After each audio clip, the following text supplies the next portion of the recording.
আচ্ছা, তাহলে আমাদের ফর লুপ আর হোয়াইল লুপ কমপ্লিট হয়ে গেছে।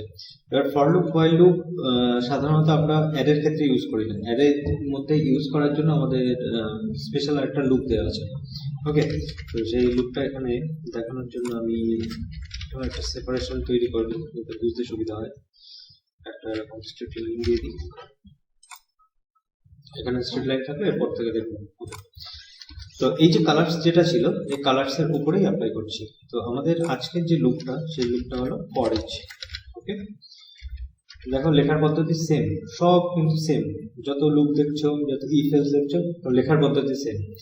এখন এই সেকেন্ড ব্র্যাকেটের মধ্যে যা হবে, এই সেকেন্ড ব্র্যাকেটের মধ্যে এটাও জানা আছে কারণ কিছুক্ষণ আগে করেছি। হোয়াইল লুপের ক্ষেত্রে, ফর লুপের ক্ষেত্রে কি হতো, একটা কন্ডিশন দিতে হতো। কোথা থেকে শুরু হবে, কোন অবধি শেষ হবে, তারপর আবার প্লাস প্লাস করতে হতো। এগুলো হলো ঝামেলার কারণ। কারণ কি, আমরা যদি এখানে ভুলে যাই তাহলে আমাদের এরর চলে আসে, ইনফিনিটি লুপ হয়ে যায়। আমরা যদি এখানে কাউন্ট না করি তাহলে এই নাম্বারটা বসাতে পারি না যে কত দূর যাবে। এই সমস্ত ঝামেলার মধ্যে যাওয়ারই দরকার নেই। সবসময় অ্যারে মানে ফর ইচ লুপ, অ্যারে মানে for each loop, for each loop লাগাবে, ফটাফট কাজ হবে। এইসব গোনা, ইনক্রিমেন্ট করা, ডিক্রিমেন্ট করা, এইসবের কোনো ঝামেলাই নেই। ওকে, কন্ডিশন ফান্ডেশন লেখার কোনো ঝামেলা নেই। সিম্পল কি করবে, এই ভ্যারিয়েবলটার উপরেই কাজ করছি, এই অ্যারেটার উপর। তো কি লিখলাম, কালার্স মানে হলো অ্যারেটা, তারপর অ্যাজ, এই যে ইয়েলো কালারের যে লেখাগুলো সেগুলো কিন্তু পিএইচপি লিখেছে, আমি নিজে লিখিনি। ওকে, আর ব্লু কালার যেগুলো দেখছো, ব্লু কালার গুলো আমরা লিখছি। এটা মনে রাখার একটা সঠিক মানে সহজ উপায়। যেগুলো ইয়েলো কালার দেখছো এগুলো পিএইচপি। ওকে, তো এখানে কি লিখেছি, কি, আর এখানে কি লিখেছি, ভ্যালু। তার মানে কি, এগুলো কি ভ্যালু না একটা, আর এগুলো কোথায় সেভ হয় সেগুলোকে কি বলে, ইন্ডেক্স এরিয়াতে ওগুলো ইন্ডেক্স, ওগুলোকে কি বলে, কে বাই কি, মানে এগুলো হলো চাবি আর এগুলোকে তালা। এভাবে মনে রাখতে পারো যে ওই চাবি দিয়ে এই তালাটা খোলা যায়, 1 নম্বর চাবি দিয়ে এই গ্রিন তালাটা খোলা যায়, এভাবে মনে রাখবে। তো প্রথমটা কি, কি, তারপর একটা ইকুয়ালস টু আর গ্রেটার দ্যান একসঙ্গে লিখবে, স্পেস দিয়ে না, এটাকে রকেট সিম্বল বলবে। তারপর হলো ভ্যালু। ওকে, তো এখন আমি যদি ইকো করাই, এখানে ইকো করাই, কোনটা ইকো করবো, এই কালার্স নিয়ে আর ভাবার দরকার নেই। কালার্স এর ভিতর থেকে এগুলো বেরিয়ে আসবে একটা একটা করে। আমি কি করবো, আমার ভ্যালু গুলো চাই, চাই কি না। এবার যদি রান করো, দেখো এখানে আসছে। আচ্ছা, এখানে একটা দেখো সবকটা এসছে না, দেখো কোনো কত সোজা। ওকে, এখন তোমার এখানে কি চাই, শুধুমাত্র ভ্যালু চাই, শুধুমাত্র ভ্যালু চাই। তাহলে তুমি এই অংশটা নাও লিখতে পারো। ওকে, এখন যদি রান করো তাহলে দেখো একই রেজাল্ট পাবে। কিন্তু কি কেন লিখলাম,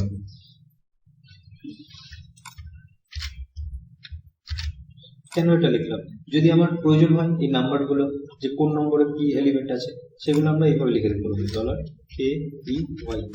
ওকে, এবার একটু ছাড়া ছাড়া লিখলাম। আচ্ছা, এখানে বলেছে যে মানে যেহেতু আমি ইকো দুটো জিনিস করছি না, তো একটা কমা দেওয়া উচিত। তাহলে আমি পরপর দেখতে হবে, বোঝা যাচ্ছে না, 0 1 এই সমস্ত জিনিসগুলো এসছে। তো আমি একটা কাজ করি, পুরো জিনিসটাকেই ডবল কোটের মধ্যে ঢুকিয়ে দিই, তাহলে একটু আমরা সাজিয়ে গুছিয়ে লিখতে পারবো। আচ্ছা, আর শেষে এসে একটা ব্যাকস্ল্যাশ এন দিয়ে দিই, বা দুটো দিয়ে দিই। আর আর মানে রিটার্ন, এন্টার কি, এটাও দিতে পারো। তো দেখো কত সুন্দর দেখাচ্ছে, 0-তে রেড, 1-এ গ্রিন, 2 ব্লু, 3-তে হোয়াইট। বলেছিলাম যে এগুলো 0 থেকে আসে। তো এখন একটা প্রমাণ করা যাচ্ছে। তো এটা কি করে, পুরো একদম ভিতরের যে অংশ মানে কতগুলো আইটেম আছে সব কিছুকে গুনে টুনে কোনটা কি কোনটা ভ্যালু পুরোটাকে আলাদা করে ফেলে, আলাদা করে তারপর দেখায়। আর এই যে সিম্বলটা মানে এই যে সেকশনটা, এই সেকশনটা খুব চেনা চেনা লাগবে। যদি আমি এখানে একটা জিনিস দেখাই, দেখো ভারডাম। ভারডাম কি জিনিস, ভারডামটা হলো একটা ফাংশন। এর মধ্যে এসে কোনো যদি তুমি অ্যারে এইভাবে লিখে দাও, অ্যারের নাম, এটা তো অ্যারে, অ্যারের নামটা যদি ভারডাম্পে লিখে দাও তাহলে তোমার ওর ভিতরে টোটাল স্ট্রাকচার, ঠিক আছে, পুরো স্ট্রাকচারটা মানে যাকে বলে যে ওই ডিএনএ টেস্টিং করে কাটাছেড়া করে পুরো ডিটেলসে দেখিয়ে দেবেন অ্যারেটা সম্পর্কে। দেখো অ্যারে 4টে এলিমেন্ট আছে, এই যে কাউন্ট, 4টে এলিমেন্ট আছে। 0-তে একটা স্ট্রিং রেড, স্ট্রিং 3 লেখা না, তার মানে 3টে অক্ষর আছে, এটাই 5টা অক্ষর আছে। 2 নম্বর এলিমেন্টে 4টে অক্ষর আছে, বুঝা গেছে কত ইজি জিনিস। তো এই যে জিনিসটা, এই জিনিসটা ভারডাম দিয়ে আমাদের চেক করতে হয়। ভারডাম কিন্তু আমাদের প্রজেক্টের টেস্টিং করার কাজে লাগে, যেমন জাভাস্ক্রিপ্টে কনসোল লগ আছে, তাই না? এটা কিন্তু তোমার কোনো কোড ডিসপ্লে করানোর কাজে লাগবে না, শুধু টেস্টিং পারপাস দিয়েছে যে তুমি কোনো অ্যারে চেক করে দেখতে চাও, সেই জন্য ভারডাম। এছাড়াও আরেকটা জিনিস আছে ভারডাম ছাড়াও, সেটা কি? সেটা হলো তোমার, আমি এই জিনিসটা কপি পেস্ট করছি, কপি পেস্ট করে এখানে এসে ধরো এই প্রিন্টার PRINT আর এবার যদি আমি এখানে রান করি, দেখো একই জিনিস দেখাচ্ছি কিন্তু কত সহজ সরল ভাবে, ঠিক আছে? এই জিনিসটাই না, কি ভ্যালু কি ভ্যালু কি ভ্যালু, আমাদেরও তাই এসছে, কিন্তু আমরা চাইছি যে এটা 0 থেকে শুরু না হয় 1 2 3 4 এরকম আসুক। 0 থেকে আমরা হিউম্যানরা কাউন্ট করি না, কারণ এটা তো ডিসপ্লে করাবো। তো সেই জন্য এই কি এর আগে আমরা যদি প্লাস প্লাস দিয়ে দিই তাহলে কি হবে দেখি। আচ্ছা, এটা ডবল কোট আছে, আমি ডবল কোট থেকে বের করে দিই, তাহলে সমস্যা হবে। এরকম রাখি, কনক্যাট করে দিচ্ছি। ওকে, এবার দেখো কি হচ্ছে।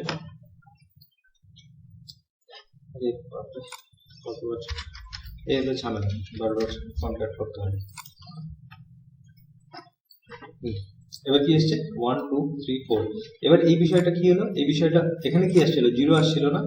তো 0-র আগে, এটা তো 0-0-র আগে দুটো প্লাস দিয়ে দিচ্ছে, এটা হলো কি প্রি ইনক্রিমেন্ট, আগে ইনক্রিমেন্ট, যে 0-র সঙ্গে অলরেডি 1 যোগ হয়ে গেছে, যোগ হয়ে সেই জন্য 1 2 3 4 এভাবে দেখাচ্ছে, আর 0টা দেখাচ্ছে না।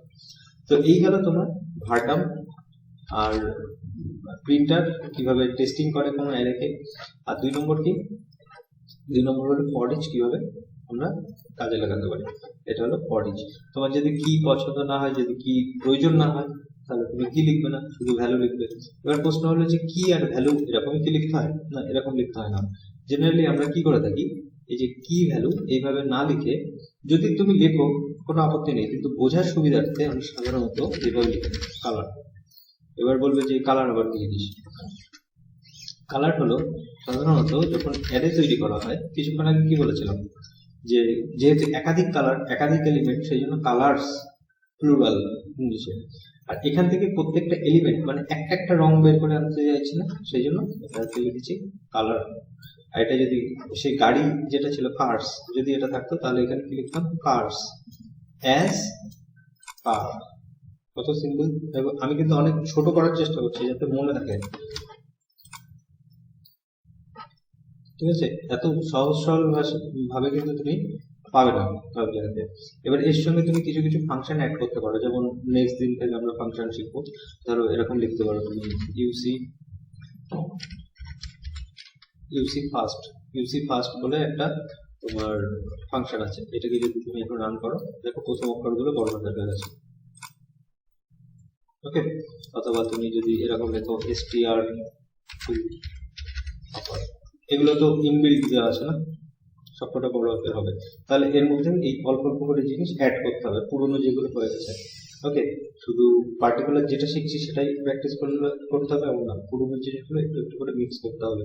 যেমন আমরা এখানে স্ট্রিং একটা ফাংশন মিক্স করে ফেললাম। ওকে, তাহলে ফর ইচ এটা দেখবে গ্রুপে থাকবে, বাড়ি গিয়ে আরেকবার এখান থেকে দেখে দেবে। তাহলে এই রাখি ফর ইচ। নেক্সট ডে হবে অ্যাসোসিয়েটিভ অ্যারে আর ফাংশন, ঠিক আছে?